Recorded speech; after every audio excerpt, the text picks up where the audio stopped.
Isaías 55, versículos 8 e 9. Quem achou, diga alguma coisa aí. Glória a Deus. Depois você vai abrir Mateus, capítulo de número 1, tá? Já deixa mais ou menos no jeito aí. Isaías 55, 8 e 9. E depois você vai para Mateus, capítulo de número 1. Diz o seguinte, a palavra do Senhor: pois os meus pensamentos não são os pensamentos de vocês, nem os seus caminhos são os meus caminhos, declara o Senhor.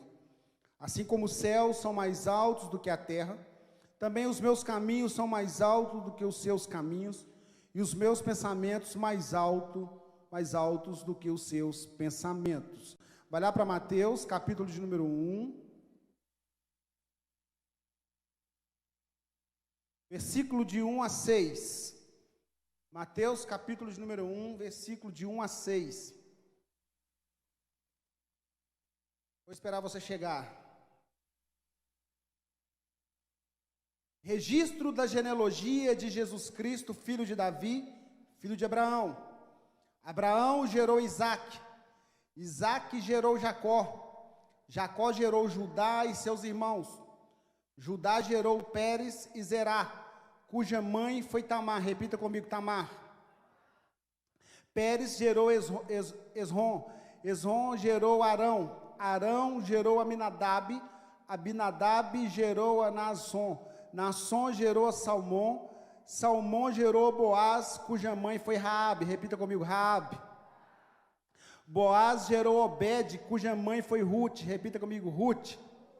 Obed gerou a Jessé, e Jessé gerou a Davi. Pai, a tua palavra que será ministrada nesta hora, que o Senhor nos use com poder, com graça, com sabedoria, espírito de revelação, e que nós possamos ministrar aos corações dos meus irmãos, e que eles possam ser edificados pela esta palavra em nome de Jesus.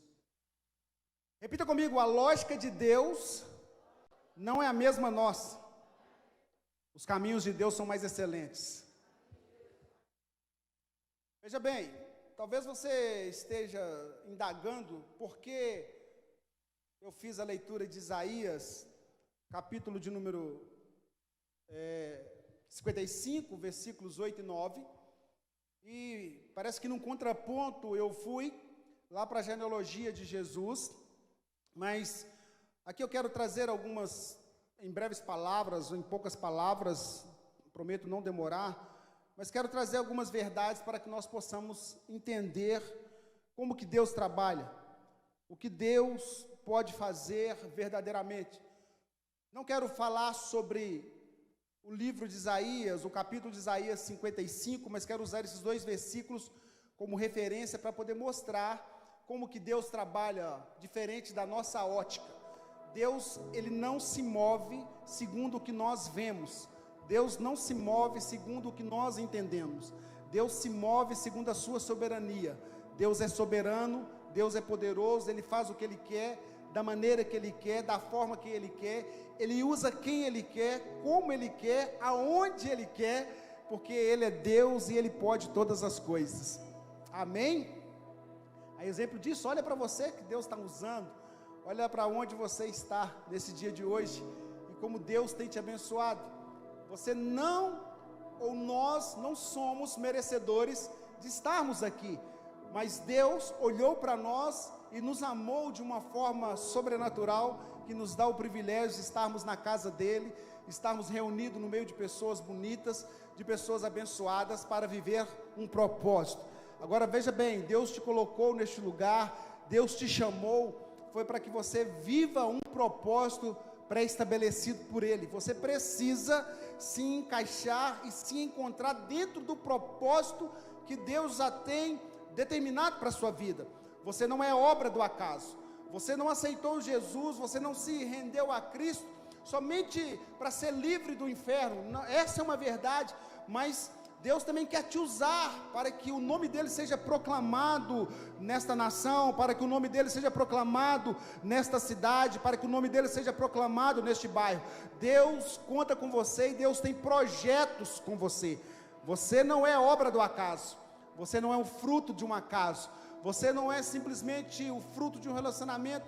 de um homem com uma mulher. Não, você é algo que Deus sabia, e Deus sabia que viria a existir na sua onisciência, e entende que você foi chamado por Ele para cumprir uma missão. Você já nasceu predestinado com uma missão, né? Então assim, você precisa entender isso, você precisa entender os caminhos do Senhor, e a lógica de Deus não é a nossa lógica, a ótica de Deus é totalmente diferente da nossa. Por quê, pastor? Porque quando você olha para esse livro de Isaías, quando Deus fala para a nação de Israel, dizendo para eles: olha, os meus caminhos não são os vossos caminhos, nem os meus pensamentos são os vossos pensamentos. Os meus caminhos, os meus pensamentos, parafraseando, são muito mais excelentes do que os seus. Graças a Deus por isso. Louvado seja o nome dele por isso, porque os nossos caminhos, muitas das vezes, quando nós queremos trilhá-los, segundo aquilo que nós entendemos e achamos ser correto, ou ser o caminho mais viável, ou ser o caminho mais plausível para poder percorrer, nós muitas das vezes estaremos distanciando de Deus. Muitas das vezes nós estaremos indo para longe de Deus, e Deus a todo instante Ele está trazendo-nos novamente para perto dEle, nos aproximando dEle, porque Ele sabe que distante dEle há a escuridão, distante dEle a frieza, distante dEle a solidão, mas quando nós estamos junto dEle, nós sentimos prazer, nós sentimos graça, nós sentimos presença, nós sentimos um afago, nós sentimos cuidado, porque é isso que Deus quer fazer como Pai nas nossas vidas, cuidar de nós. Deixe ser cuidado por Deus, deixe Deus cuidar da sua vida, deixe Deus ser verdadeiramente o Senhor da sua vida, deixe Jesus Cristo ser o Senhor da sua vida. E eu falando com algumas pessoas, e cito os nomes aqui, conversando com Israel e com a Cíntia e a Zelinda num discipulado, eu falei para eles que nós muitas das vezes não atentamos para todo o teor da Escritura. Às vezes nós lemos um versículo, e nesse versículo nós não extraímos as riquezas que estão inseridas dentro desse versículo. Quando nós olhamos para o livro de Romanos, que diz que se nós crermos que o Senhor Jesus Cristo, presta atenção, deixa eu ler aqui para vocês entenderem o que a Bíblia vai dizer em relação a isso, para que nós possamos viver segundo o propósito de Deus. Pega meu celular, Luciano, por favor. Eu salvei isso aqui. Ele falou que eu não iria precisar, mas eu precisei. Só para você entender o que a Bíblia nos diz, como ela é tão maravilhosa em relação a algumas coisas.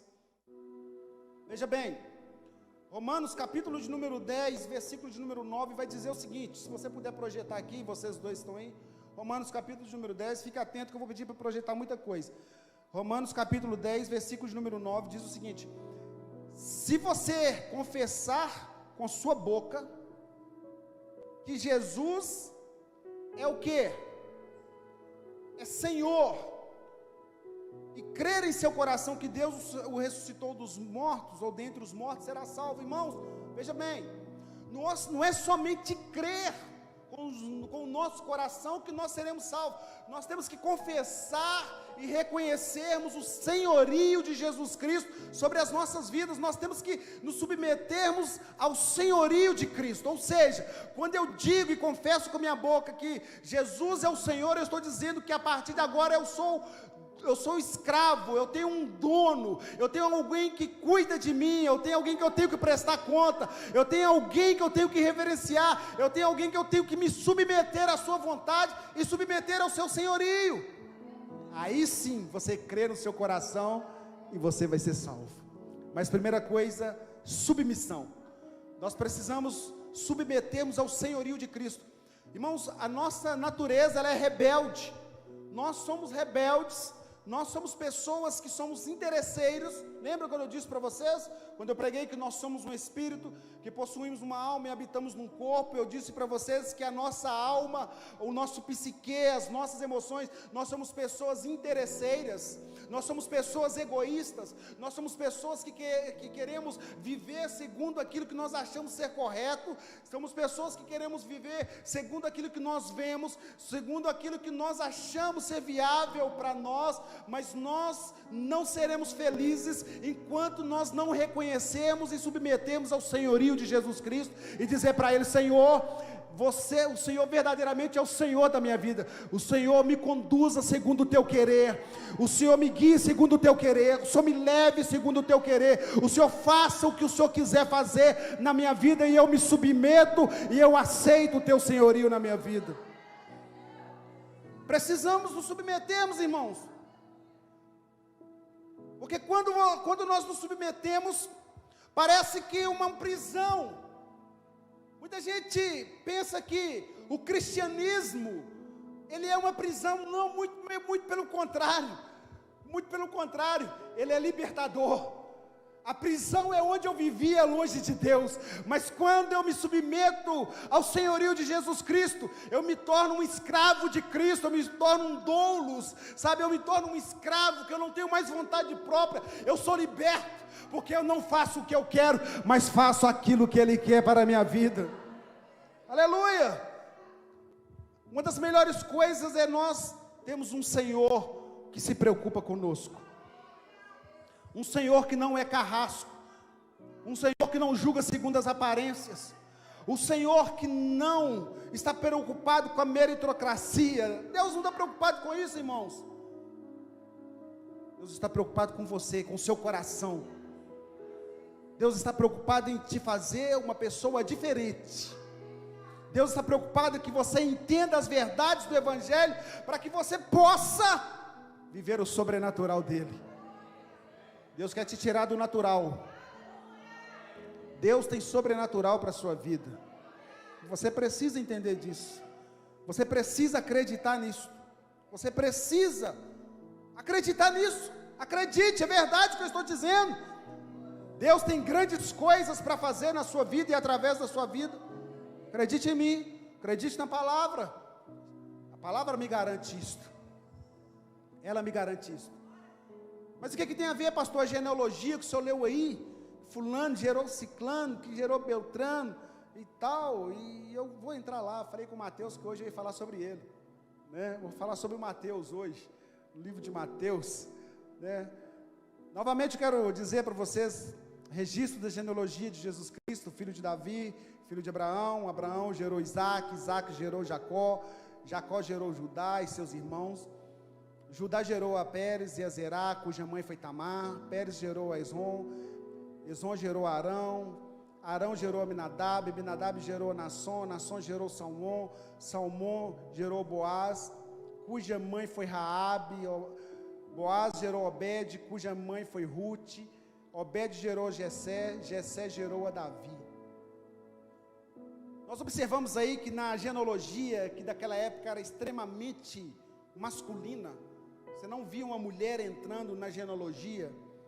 Nós vemos que Deus, ou o escritor ao livro de Mateus, o próprio Mateus, que é o escritor do seu livro, ele se atentou por uma inspiração do Espírito Santo, citar 4 mulheres, ou inserir 4 mulheres nesta genealogia do Filho de Deus, na genealogia do Filho de Davi. Viu que as mulheres, elas, ainda que naquela época as pessoas não pensavam, não importavam muito, elas sempre foram importantes. Vocês sempre são importantes, né? Posso ouvir um amém, irmãs? Mas veja bem, o que tem a ver, pastor, essas 4 mulheres, as 4 mulheres que estão nessa genealogia: Tamar, Raabe, Ruth, Betseba. 4 mulheres com um histórico completamente diferente, vidas completamente diferentes, tempos completamente diferentes, mas tem algo em comum. Eram pessoas que viviam à margem da sociedade, eram pessoas que elas tiveram alguma atitude, ou tiveram atitudes que, se nós olhássemos para as atitudes delas hoje, nós as recriminaríamos. nós reprovaríamos elas por causa das suas atitudes. A primeira delas, quando nós olhamos para Tamar, que foi a nora de Judá, e quando o filho de Judá, ou os dois filhos dele morrem, e ele pede que ela espere até que o filho mais novo cresça, para depois dá-la a ele, para que ele suscitasse descendência ao seu nome, ao seu irmão. Ela fica esperando e fica sabendo que Judá não cumpre com o prometido. E ela fica então sabendo que Judá iria ter um encontro, iria subir para poder adorar, e ela se veste de uma prostituta, e ela engana o seu sogro, e tem relação com o seu sogro, e engravida do seu sogro. Foi tida como prostituta. Quando nós olhamos para a história de Raabe, também uma outra prostituta. Uma prostituta que, quando o povo de Deus foi tomar Jericó, aquela mulher, mesmo no estado em que ela estava, o momento que ela se encontrava, a sua vida, uma vida desprezível, uma vida que a sociedade daquela época já olhava para ela com repugnância, com repulsa. Aquela mulher, ela foi uma mulher que fora usada para salvar alguns espias que estavam naquela cidade. E eles fizeram um juramento para ela que, quando eles fossem tomar Jericó e eles vissem o fio de escarlata amarrado na casa, eles não destruiriam aquela casa. Eles juraram para ela. Quando nós olhamos para Ruth era uma mulher que ela jamais poderia fazer parte da genealogia, porque era uma mulher que ela não era da descendência de Judá. Ela não era judia, muito pelo contrário. Ruth, se você puxar o histórico da descendência de Ruth era edomita. Ruth era uma mulher veio de um povo que serviam a deuses pagãos. Ruth era uma mulher que, ela cresceu no meio de outros deuses, mas quando ela entende, conhece a sua nora Noemi, casa com os seus filhos, lá na cidade onde o esposo de Noemi fora, ela então decide no seu coração servir ao Deus de Noemi, se render ao Deus de Noemi. Era uma mulher também que era imprevisível, uma mulher que não poderia jamais estar aqui. Mas quando nós também olhamos para Batseba, que foi a mãe de Salomão, que cometeu um adultério com Davi, mesmo Davi sendo rei, naquela época manda chamar aquela mulher e comete um adultério com ela. Aquilo é a mancha no ministério de Davi. Nós vemos que, também pela lógica humana, essas mulheres não poderiam fazer parte da genealogia do Filho do Deus, o Todo-Poderoso, do Criador dos céus e da terra. Mas Deus não olha e Deus não age segundo a nossa lógica. Por isso que os caminhos deles não são os nossos caminhos, nem os pensamentos dele não são os nossos pensamentos. Imagine você, mãe que está aí, se você soubesse do histórico de uma dessas mulheres, você daria o seu filho para casar com uma dessas mulheres? Não daria, eu tenho certeza que não. Você iria dizer que a família desta mulher, por muito menos, tem muitas mães aí que falam: você está ficando doido, você não vai casar com fulana, olha a família dela, olha o histórico, olha isso, olha aquilo, olha isso. É por isso que Deus não olha segundo as nossas óticas, irmãos, é por isso que Deus não vê como nós vemos, Seria muito difícil imaginar tais mulheres que se tornariam membros do povo de Deus, estariam inseridas na genealogia do povo de Deus. Essas mulheres eram conhecidas dessa forma: prostitutas, mulheres idólatras, adúltera. Como as pessoas olhavam para Batseba, será? Depois do que aconteceu com ela e com Davi, depois que o seu filho nasce, e o menino morre, mas ela ainda gera Salomão e gera outros filhos para Davi. Como nós olharíamos talvez para Tamar, nada justificaria o ato que ela fez. Como nós olharíamos para Raabe, a prostituta, irmãos, como se essas mulheres eram chamadas naquela época, e como elas seriam chamadas hoje, talvez pelos mesmos nomes. Talvez nós olharíamos para aquela pessoa e falaríamos: olha, lá vai uma adúltera, lá vai uma prostituta. Mas nós não olhamos para elas desse jeito. Nós olhamos para elas e entendemos que elas ocupam um lugar de excelência na história. Mas por que elas ocupam um lugar de excelência na história? Porque Deus resolveu mudar as histórias delas. Deus resolveu mudar o futuro daquelas mulheres. Aquelas mulheres, elas poderiam estar à margem da sociedade. Aquelas mulheres poderiam não sonhar com o futuro para o qual elas foram chamadas. Mas Deus resolveu mudar a história daquelas mulheres. Assim também é a sua vida e a minha vida. Qual que é o nome que você tinha antes de Jesus? Como as pessoas te chamavam antes de Jesus Cristo? Como que o diabo te acusava antes de Jesus? Talvez seria um ladrão, talvez um assassino, talvez um estelionatário, talvez um adúltero, talvez um prostituto, uma prostituta. Mas Deus não está preocupado com o seu passado. Deus está preocupado com o futuro que Ele está preparando para a sua vida. É isso que nós precisamos entender. Mas pastor, por que você está querendo falar isso? Porque eu estou querendo mostrar para vocês o tamanho da graça de Deus nas vidas das pessoas. Irmãos, você é fruto exclusivo da graça de Deus. Acho que você não entendeu. Você é fruto exclusivo da graça de Deus. Você só está aqui nesta noite por causa da graça. Eu só estou aqui nesta noite por causa da graça de Deus. E Deus permitiu tudo isso, que estas mulheres estivessem inseridas, para que nós entendamos, para que nós pudéssemos entender e mostrar para nós, pelo menos 3 manifestações da graça de Deus. Repitam comigo, 3 manifestações da graça de Deus. Ajuda o seu irmão que está do seu lado aí, fala assim, não pode dormir. 3 manifestações da graça de Deus. Fala com ele. 3 manifestações da graça de Deus. Amém.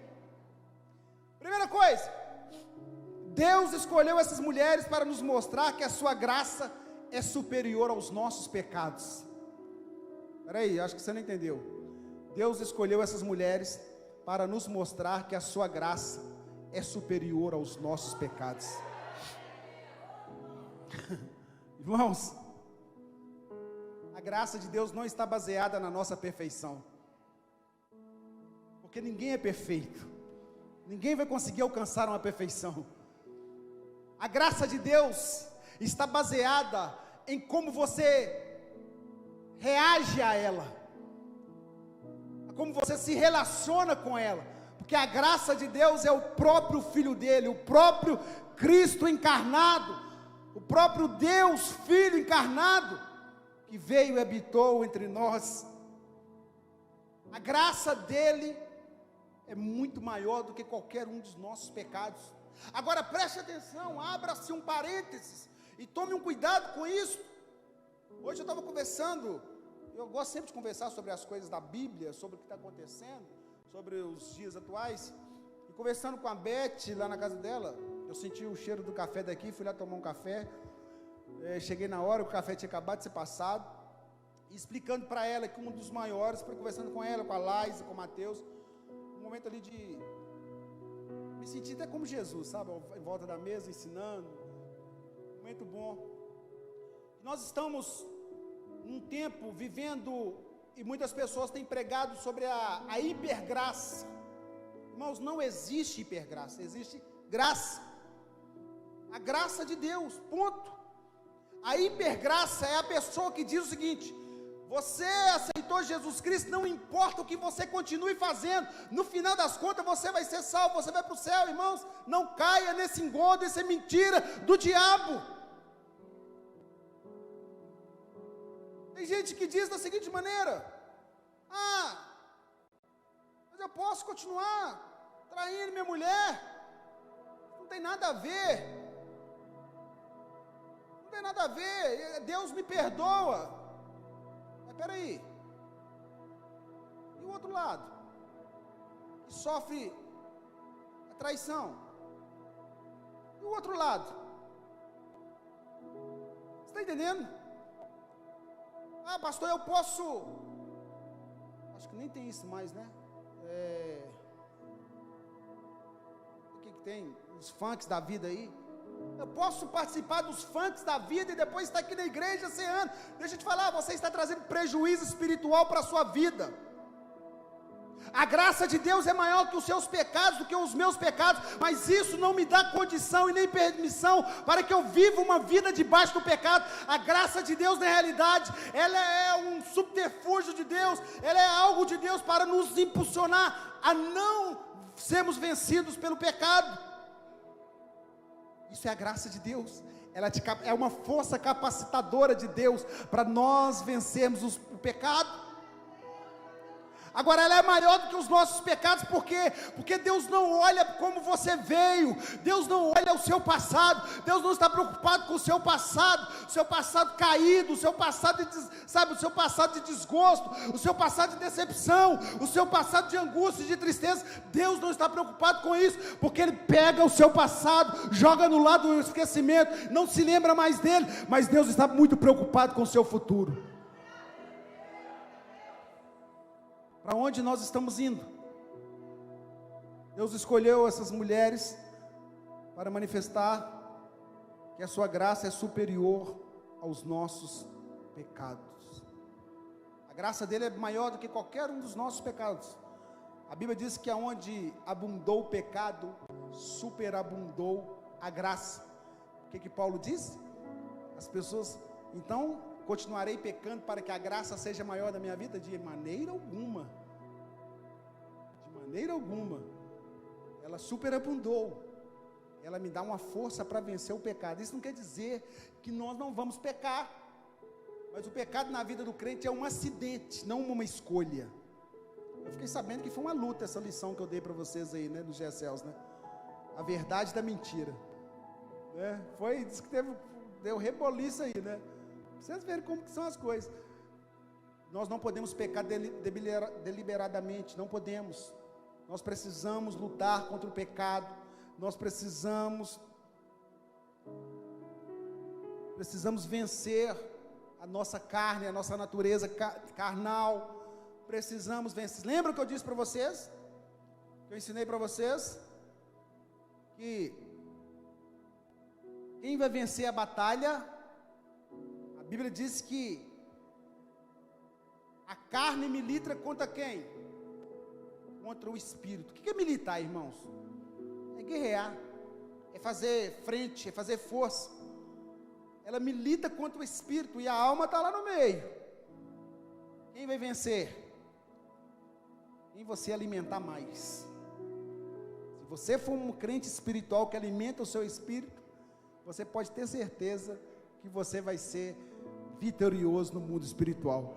E o crente que é vitorioso no mundo espiritual, a Bíblia diz que ele discerne tudo e por ninguém ele é discernido. Crente espiritual. Está entendendo? Nós precisamos viver isto. Segundo, Deus escolheu essas mulheres para nos mostrar que Ele é capaz de dar um futuro glorioso, mesmo que nós tenhamos um passado duvidoso. Irmãos, é por isso que as pessoas vêm às vezes falar comigo: pastor, fulano de tal está chegando para a igreja, você não conhece fulano de tal? Eu não quero conhecer, filho. Você não conhece a vida pregressa da pessoa? Eu não quero conhecer a vida pregressa da pessoa. Vocês querem conhecer a minha vida pregressa? Se vocês conhecerem a minha vida pregressa, talvez vocês nem vão me dar crédito que eu sou pastor. Mas Deus, a graça dele se manifestou para isso, para me dar um futuro glorioso,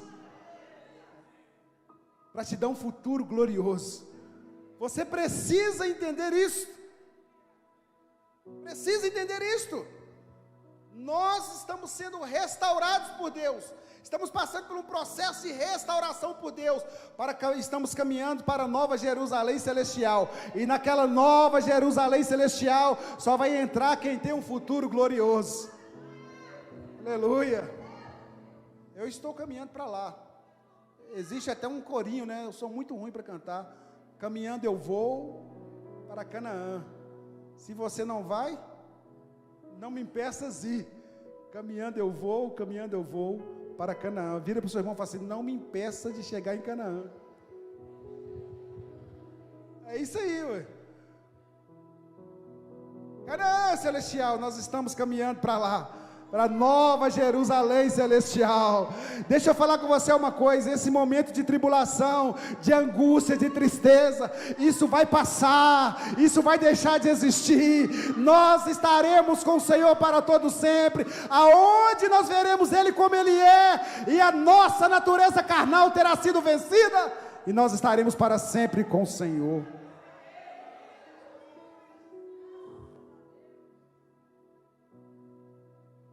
Aleluia. Oxalá que fosse hoje. Oxalá que fosse agora que o anjo tocasse a trombeta. Oxalá que ele chamasse o nosso nome. Meu Deus, eu quero muito estar. Eu amo muito a expectativa desse grande dia, de encontrar com Ele nas nuvens, e de olhar para baixo e falar assim: fica tudo aí, miséria. Não as pessoas, eu falo a fraqueza, a tristeza, a angústia, as dores, as enfermidades, tudo isso vai ficar, e nós receberemos um corpo glorificado. Esse corpo aí que você tem, nós temos, a gente luta contra ele para tentar deixar um pouco mais bonitinho, para tentar ver se fica melhor. Não vai precisar de nada disso, você vai receber um corpo glorificado. Já está preparado, já está pronto. Seu corpo já está pronto, um corpo maravilhoso. Deus escolheu essas mulheres para nos mostrar que Ele é capaz de nos dar um futuro glorioso. Qual o futuro glorioso que essas mulheres tiveram? Tem até hoje. Nós lembramos delas até hoje, até o dia de hoje, fazem parte da linhagem do nosso Salvador. Glória a Deus, os nomes delas estarão arrolados para todo sempre. Para todo sempre estarão arrolados. Terceiro, Deus escolheu essas mulheres para nos mostrar que o pior,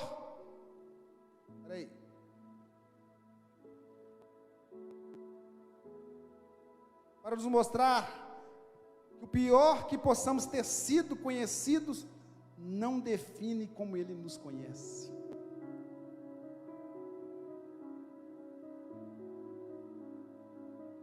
O jeito que você foi conhecido, eu já falei para vocês e canso de dizer, eu era conhecido como Marden, filho da dona Zizinha, neto da Maria Vitor. Minha irmã ressuscitou umas fotos essa semana que ela me mandou, que eu fiquei até com medo de olhar as fotos. Eu falei: Jesus, Jesus. Eu não estava em nenhuma delas, mas eu falei: gente, mas que povo feio, da barriga esquisita, das orelhas grandes, né? Povo atribulado. Meu irmão com uma camisa já não está mais com a gente. Meu irmão, para vocês terem ideia, meu irmão, quando ele apontava na esquina, a minha mãe, a primeira coisa que ela fazia é correr, esconder todas as facas, garfos, qualquer coisa. Meu irmão, ele tinha um espírito que perseguia ele, que ninguém na minha casa era crente. Uma vez ele quase, não sei como, nunca vi isso, ele quase conseguiu matar ele mesmo. Eu e meu outro irmão, eu franzininho, magrelo, sempre fui pretérito mais que perfeito, conseguimos tirar a mão dele do pescoço e falando: que isso, Adilson? E chamamos uma vizinha de frente para poder ir lá ajudar a tirar o espírito dele, e ela vem com um livro de São Cipriano e põe o negócio dele, piorou mais ainda. Ela trouxe mais um monte de demônio para casa do meu. Eu não sabia de nada daquilo. Não sabia de nada daquilo. Ele ia estar lá fazendo umas rezas de São Cipriano.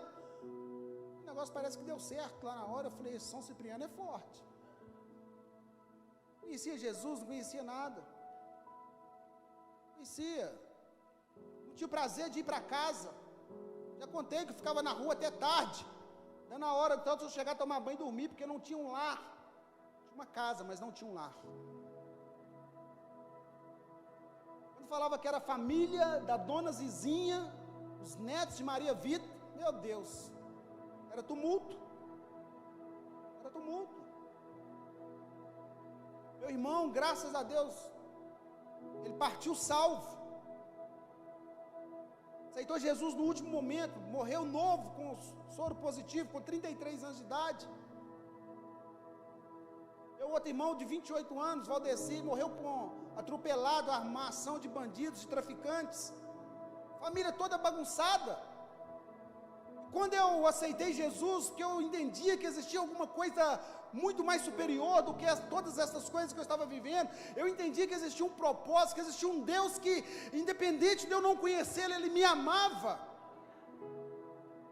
Eu falei, não é possível que a minha vida vai continuar sendo essa desgraça, que é dos meus irmãos, que é da minha família. Quando eu entreguei a minha vida para Jesus, uma das pessoas que estão na foto, o meu cunhado, também já não está aqui mais, já partiu também, ele falou, conta os dias, eu disse isso para vocês aqui já, quantos dias que o Marden volta para as drogas, ele está contando, não sei aonde, mas graças a Deus eu estou firme em Jesus Cristo, estou firme, não importa como as pessoas possam ter me conhecido, isso não define como Deus me conhece. Não importa que eu ainda tenha um sobrenome de uma família que nem todos se converteram, estão no processo. Não importa que o meu sobrenome veio de uma família toda desestruturada, toda bagunçada. Não importa o teu sobrenome, não importa a tua história, não importa como as pessoas te conhecem. O importa é que o Deus tem preparado para você e como Deus te conhece. Isso que é o mais importante. Lembra que o presbítero Luciano pregou aqui domingo passado? Conhecer e ser reconhecido. Importa como Deus te conhece. Como o diabo te conhece. Se você é um homem ou uma mulher de Deus, não tem problema. Mas que todas as pessoas possam olhar para você e dizer, ali vai um santo homem de Deus. Ali vai uma santa mulher de Deus. Lute por isso. A Bíblia vai nos dizer em 2 Coríntios, versículo 17, que é um versículo que eu tomo para mim, para a minha vida, para a minha caminhada, assim, que se alguém está em Cristo, nova criatura é, as coisas velhas se passaram, e eis que tudo se fez novo.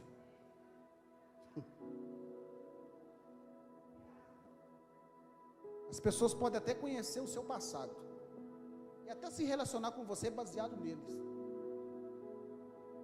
Não se preocupe com isso. Se preocupe como que Deus te conhece. Como que Deus se relaciona com você e como que você se relaciona. Essa tem que ser a sua preocupação. A sua preocupação tem que ser essa. Milite por isto. Lute por isto. E você vai ver o que Deus vai fazer na sua vida. Deus tem grandes coisas para fazer na sua vida. Você precisa ser um militante. As pessoas estão tombando no campo de batalha. As pessoas estão se rendendo nesse mundo mau, perverso, caído. Permaneça fiel. Ser fiel até a morte. E dar-te-ei a coroa da vida. Não importa, irmãos. Não se associe com as obras infrutuosas das trevas. Não se associe. Não tem problema, vocês estão falando, estão fazendo. Não se associe. Você foi separado para ser santo. Você foi separado para servir a Deus. Você é uma pessoa que Deus escolheu para ser uma pessoa separada. Arai, decou, defaciando, aramanachai. Deus se relaciona com você com base no seu futuro. Pastor, mas eu não conheço o meu futuro, mas Deus já conhece.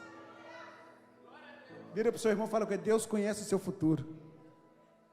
Deus conhece o seu futuro.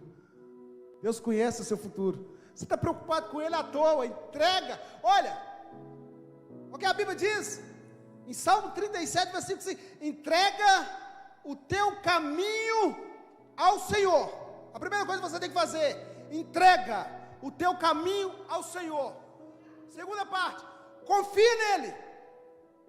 Entreguei, agora eu confio. E agora, pastor? O mais Deus tudo fará. Aleluia. Preste atenção, leve isso para sua casa. Deus conhece o seu futuro, e Deus se relaciona com você com base no seu futuro que Ele já conhece. Mas quando eu digo confia, é porque Deus não vai se relacionar com você baseado nas promessas que Ele fez para você. Como assim, pastor? Eu falei isso para a liderança ontem, ensinei isso para eles ontem. Deus não se relaciona comigo baseado nas promessas que Ele fez para mim, não. Deus se relaciona comigo baseado na fé que eu tenho nas promessas que Ele fez. Se Ele fez uma promessa, eu preciso crer para que eu alcance a promessa. Eu preciso acreditar que Ele fez a promessa. Eu preciso crer que aquele que fez a promessa é fiel para poder cumprir. Aleluia. Fique em pé no seu lugar, quero orar com você.